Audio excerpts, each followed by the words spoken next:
பிறப்பு நாம் அனைவருக்கும் ஒரு வாய்ப்பு. சென்மேக்ஸ் யூடியூப் சேனல் நண்பர்கள் அனைவருக்கும் வணக்கம். நேர்களே, நம்ம சோப்பு சம்பந்தமா பல தலைப்புகள்ல பல வீடியோக்கள் கொடுத்துட்டு இருக்கிறாங்க. நம்ம நேர்கள் எல்லாத்துக்குமே நம்ம பயன்படுத்துகிற பொருளுடைய pH வேல்யூ எவ்வளோ இருக்கணும் அப்படின்னு எல்லாரும் தெரிஞ்சுக்கணும்னு ஆசைப்படுறாங்க. அதுக்காக தான் இந்த வீடியோ நாங்கள் கொடுக்குறோம்.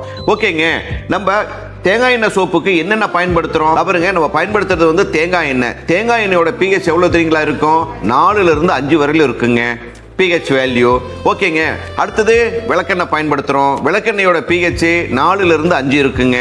சரிங்க, பட்டரோட pH 5லிருந்து 6.5 வரையிலும் இருக்குங்க. சரிங்க, அடுத்தது வாட்டர், தண்ணி இருக்கு பார்த்தீங்களா? தண்ணியோட pH, RO வாட்டரோட pH எவ்வளோங்க இருக்கும்? 6.5லிருந்து 7.5 இருக்குங்க. அடுத்தது நம்ம பர்ஃப்யூம் இருக்குது பார்த்தீங்களா? பர்ஃப்யூமோட pH எவ்வளோ இருக்கும்? 5லிருந்து 7 இருக்குங்க. கொஞ்சம் மாற்றம் வரும், ஏன்னா சிந்தட்டிக் பர்ஃப்யூம் தான் யூஸ் பண்ணுறோம். சரிங்க, அதுக்கு அடுத்தது பாருங்க, நம்ம பைண்டிங் மெட்டீரியல் சொல்கிறோம் பார்த்தீங்களா, காஸ்டிக் சோடா, அதனோட pH எவ்வளோ இருக்குன்னு பார்த்தீங்கன்னா 13லிருந்து 14 இருக்குங்க.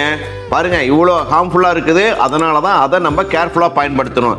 சரிங்க, இவ்வளவும் சொல்றீங்களே, நம்ம பிளட்டோட pH எவ்வளோ இருக்குன்னு பார்க்குறீங்களா? 7.35லிருந்து 7.45 வரையிலும் இருக்குங்க. சரிங்க, நம்ம ஸ்கின்னோட pH எவ்வளோங்க இருக்கும்? 4.5லிருந்துங்க 5.5 இருக்குங்க. பாருங்க, இவ்வளவும் pH வேல்யூ இருக்குது.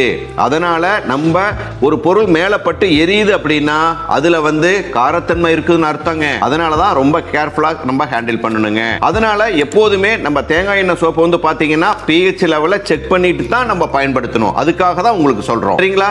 அப்ப சோப்போட pH எவ்வளவு இருக்கும்? கோகனட் ஆயிலோட pH பாத்தீங்களா? பாருங்க, 9லிருந்து 10 வரையில இருக்குங்க pH வேல்யூ, கோகனட் ஆயில் சோப்போட pH வேல்யூ. சரிங்களா? இது போல நிறைய தகவல்களை கொடுக்க இருக்கிறோம். அதனால நம்ம சேனலை லைக் பண்ணுங்க, கமெண்ட் பண்ணுங்க, ஷேர் பண்ணுங்க, மறக்காம சப்ஸ்கிரைப் பண்ணுங்க. மீண்டும் இன்னொரு வீடியோவில் சந்திப்போம். நன்றி, வணக்கம்.